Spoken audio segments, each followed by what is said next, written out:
Super 100 competitive classes में एक बार पुनः हम आपका क्रांतिकारी हार्दिक अभिनंदन करते हैं। आज का क्लास आपके लिए काफ़ी इंपॉर्टेंट होने वाला है।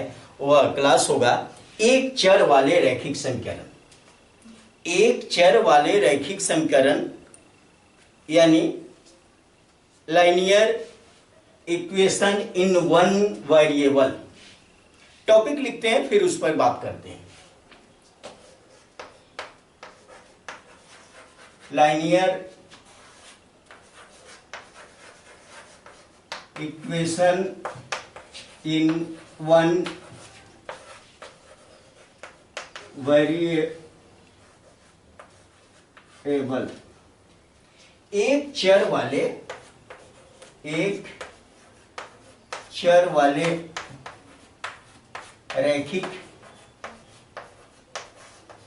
रैखिक समीकरण। इसमें हमने इसका पहला क्लास हम ले चुके हैं। अभी इसमें जो अचर x होता है, ये चर x होता है, x का वैल्यू ज्ञात करेंगे।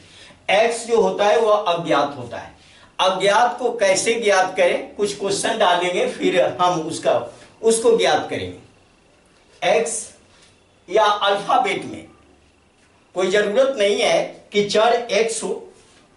चर जो है ए से लेकर जेड तक का कोई भी लेटर हो सकता है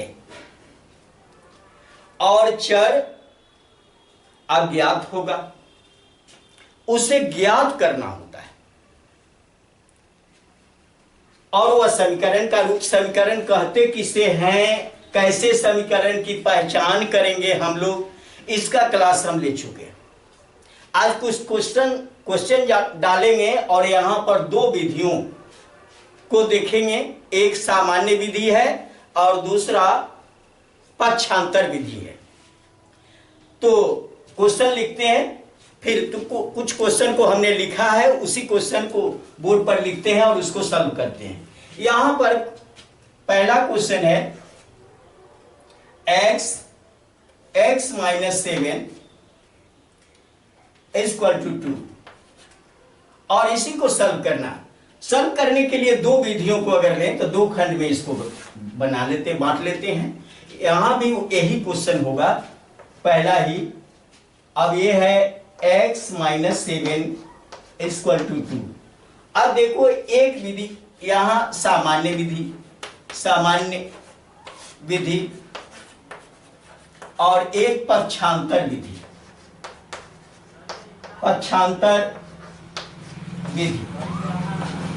मैं दोनों विधि की चर्चा इसलिए करता है कि जो आसान लगे और जहां कभी कभी दोनों मिसलेनियस करके आप जल्दी क्विक रिजल्ट पर पहुंच जाते। अब यहां दिखा दूं कि x माइनस 7 इक्वल टू 2, अगर ये है x माइनस 7 इक्वल टू 2 तो सामान्य विधि से क्या करोगे। अब x तो अज्ञात राशि है, वह अज्ञात राशि या वह संख्या जिसमें से 7 को घटाने पर 2 आता हो, वह अज्ञात संख्या जिसमें 7 को घटाने पर 2 आता हो, तो उस संख्या को ज्ञात करें, यानी इस अज्ञात संख्या को ज्ञात करें। तो इसको ज्ञात करने के लिए -7 को हमें यहां से हटाना होगा। इसको ज्ञात करने के लिए -7 अगर हटा दें तो x का वैल्यू ज्ञात। -7 हटेगा कैसे, इस -7 के साथ क्या करना होगा, कुछ जोड़ना होगा। यही इसका अपोजिट अगर इसमें जोड़ देते हैं, यानी +7 को करते हैं यहां पर LHS में और RHS में, दोनों जो करना होगा, जोड़ करना होगा तो दोनों पक्ष, घटाव करना होगा तो दोनों पक्ष, गुना करना होगा तो दोनों पक्ष में करना होगा, भाग करना होगा तो दोनों पक्ष में करना होगा। ये सामान्य विधि है। जैसे x माइनस 7 प्लस 7, ये बायां पक्ष में हमने +7 किया तो इधर 2 + 7, दायां पक्ष में भी +7 को और यहां भी +7, दोनों। अब ये किया और ये गायब हो गया तो क्या बच गया। अब इधर x इक्वल टू 9, अब यहाँ x इक्वल टू 9, अगर पक्षांतर करें तो क्या होगा, x इक्वल टू 2, और इधर -9 -7 लिखा हुआ है, LHS में -7 लिखा हुआ है, RHS में जाएगा, चिन्ह परिवर्तित हो जाएगा +7, x इक्वल टू 9। दोनों का रिजल्ट इक्वल है। पक्षांतर विधि से हम सॉल्व करें या सामान्य विधि से सॉल्व करेंगे। सामान्य विधि में क्या होता है कि इस नंबर को हटा देना होता है। हटाएंगे कैसे, तब हटेगा जब इसी के अपोजिट से इसमें वर्क करेंगे, इसका अपोजिट इसमें जोड़ देंगे, इस नंबर का अपोजिट, इसी का उल्टा, -7 +7 करना होगा, ये हटेगा। और पक्षांतर में एक इस अंक को अंक के साथ काम करेंगे, -7 यहां है बराबर के बाद, यानी LHS में बायां पक्ष में -7 है, दायां पक्ष में जब यह आएगा तो +7 होगा, जैसा कि यहां हमने दिखाया, और रिजल्ट दोनों का इक्वल होगा। रिजल्ट यहां इक्वल है 9। तो x का वैल्यू, अब यहां देखिए कि अगर जांच करें तो 9 - 7, इसमें x का वैल्यू अगर डालते हैं और जांच करते हैं तो क्या होता है, 9 घटाओ 7 बराबर 2, 9 में से 7 घटेगा तो 2 होगा। वही चीज यहाँ 9 में से 7 घटेगा। दोनों बनाने का अलग अलग तरीका है, आप कुछ भी ले सकते हैं। अगला मैं एग्जांपल ले लूं। अगला एग्जांपल है n/7 equal to -4, n/7 equal to -4। अब ए दूसरा है, दूसरा क्वेश्चन। अब n/7 इक्वल टू, अब यहां भी वही क्वेश्चन दूसरा, n/7 इक्वल टू -4। अब ये क्वेश्चन हमने ले लिया, अब ये क्वेश्चन ले लिया। अब इसमें क्या होगा कि इस 7 को हटाना होगा। इस 7 को हटाने के लिए आप यहां पर LHS और RHS दोनों, यानी बायां पक्ष और दायां पक्ष में 7 से आपको गुना करना होगा। तो क्या करते हैं, n/7 into 7 equal to -4 into 7। आखिर इधर 7 से हम गुना किया तो इधर भी 7 से गुना करना होगा। ये 7 कट जाता है और n बराबर है, यहां होगा n बराबर क्या होगा, 7 चौका 28 -28। अब यहां हो गया। अब इस तरह से रिजल्ट आ गया n इक्वल टू -28। अब यहां अगर ये दोनों पक्ष इक्वल है तभी समीकरण है। क्रॉस मल्टीप्लीकेशन लेते हैं, क्रॉस, ये नीचे तो नंबर कुछ है नहीं, तो एक डाल लेते हैं और इसका तिर्यक गुना, तो क्या होगा, n में 1 से गुना करेंगे तो n होगा, और यहां 7 चौका 28, 7 में -4 से गुना करेंगे तो -28। इस तरह से रिजल्ट आता है। तो यहां भी -28 और यहां भी दोनों का रिजल्ट इक्वल होता है। आप यहां पर देख रहे हो, ये सामान्य विधि है और ये पक्षांतर विधि। पक्षांतर विधि में क्या होता है कि एक नंबर, अगर एक पक्ष का कोई एक नंबर दूसरे पक्ष में अगर ले जाते हैं तो उसके चिन्ह में अपोजिट परिवर्तन होता है, विपरीत परिवर्तन होता है। ऐसे यहां -7, उधर जब RHS में जाएगा तो +7। अगर यहां पर आपने क्या देखा, तो इस तरह से कभी जोड़ की क्रिया, कभी घटाव की क्रिया, कभी गुना की और कभी भाग की क्रिया करके हम इन विधियों को जानते हैं। इस विधि को सामान्य विधि को, और यहां एक जनरल, ये पक्षांतर विधि है, पक्षांतर के माध्यम से। अगला कुछ क्वेश्चन लेते हैं, फिर इस क्वेश्चन को हटाते हैं। आप समझते चलिए, दोनों विधियों का इस्तेमाल करके मैं एकदम क्विकली बता रहा हूं। अब जो भी होगा, कठिन से कठिन सवालों का जवाब आप आराम से दे सकते हो। चलो इसको हटाते हैं, फिर अगला सवाल लेते हैं।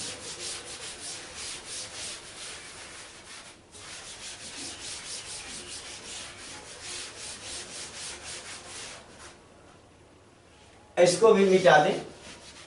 अब ये दोनों विधि स्पष्ट है, दोनों विधि के माध्यम से हम काम करेंगे, पक्षांतर विधि और सामान्य विधि। अगला सवाल लेते हैं 2z, तीसरा सवाल 2z इक्वल टू 16। यहां पर भी वही क्वेश्चन, 2z इक्वल टू 16। अब यहां देखिए, अब इसको क्या करना है कि यहां लिखा, हम अगर ये सामान्य विधि में इस 2 को हटाना है तो क्या करना होगा, 2 से भाग देना होगा दोनों पक्ष में। तो 2 से भाग देंगे तो ये 2 हट जाएगा, 2z/2, और यहां 16/2। अगर इसमें 2 से भाग दिया तो इसमें भी 2 से भाग देना, 2 कट गया यहां, और 2 16 बार, 16 कटा 8 बार में, यानी z = 8, z = 8, यानी z का मान 8 आ गया। अब यहां देखो जांच अगर करते हैं तो 2 गुना 8, 2 में 8 से गुना करेंगे, जो अज्ञात राशि मेरा था, तो 8 दूना 16 ही आता है। इधर अगर शॉर्टकट आपको करना है तो शॉर्टकट में क्या करते हो, 2 8 16। अब z = 8, ये है शॉर्टकट। अगर इसको नियमता करते हो तो z = 16/2। अब ये पक्षांतर विधि, अब 2 8 16, 8 बार में। अब यहां क्या होता है, z = 8, या क्विक एक्शन लेना, यहीं से 2 8 16, 8 बार में कर जाता है। तो आपको सिस्टम का ज्ञान होना चाहिए। सिस्टम अगर जानकारी है तो कहीं कोई दिक्कत नहीं, कोई भी क्वेश्चन आएगा। ये तो छोटा छोटा क्वेश्चन ले रहे हैं, ऐसे का तीसरा जो क्लास होगा उसमें थोड़ा सा इससे मजबूत क्वेश्चन, फिर हम वर्ड प्रॉब्लम के अंतर्गत संख्याओं को शाब्दिक रूप में जो क्वेश्चन होता है उसका कैसे समाधान करते हैं, फिर नेक्स्ट क्लास में करेंगे। फिर अगला क्वेश्चन इसमें लेते हैं। अगला क्वेश्चन यहां पर है, अगला हम देखते हैं यहां पर कि 3t - 2 = 30। यहां भी वही लिखते हैं, 3t - 2 = 30। अब चलो ये दोनों क्वेश्चन है, चौथा क्वेश्चन दोनों के लिए, दोनों इक्वल है। अब देखिए ये सामान्य विधि क्या कहता है, पहले तो इस 2 को हटाएंगे, -2 को, तो -2 को हटाएंगे तो यहां +2 से क्या, +2 करना होगा इसमें भी और इसमें भी, तो 3t - 2 +2, और यहां जब इधर +2 हमने किया तो 13 + 2, यहां भी +2 करना होगा। ये गायब हो गया, और ये गायब हो गया तो 3t = 15, 13 और 2 15। अब चलिए, अब एक बार पुनः, अब पुनः यहां इसलिए लिखा कि फिर एक बार हमें कुछ काम करना यहां होगा। अब पुनः दोनों पक्षों में 3 से भाग करने पर, पुनः दोनों पक्षों का मतलब होता है कि LHS और RHS दोनों पक्षों में 3 से भाग करने पर, अब देखो 3t, अब भाग करना है 3 से, बटा 3 कर दिया, यहां भी 15/3। अब 3 से 3 कट गया, 3 से 5 बार में, यानी करने का मतलब t = 5, रिजल्ट आएगा t = 5। ये रहा सामान्य विधि। इधर चलते हैं, इधर पक्षांतर विधि में क्या होगा, 3t = 13 + 2, 3t = 15, t = 15/3, 3 × 5 = 15, t = 5। ये आंसर हो गया, दोनों का इक्वल है। जिस तरह से आप बनाना चाहोगे बनेगा।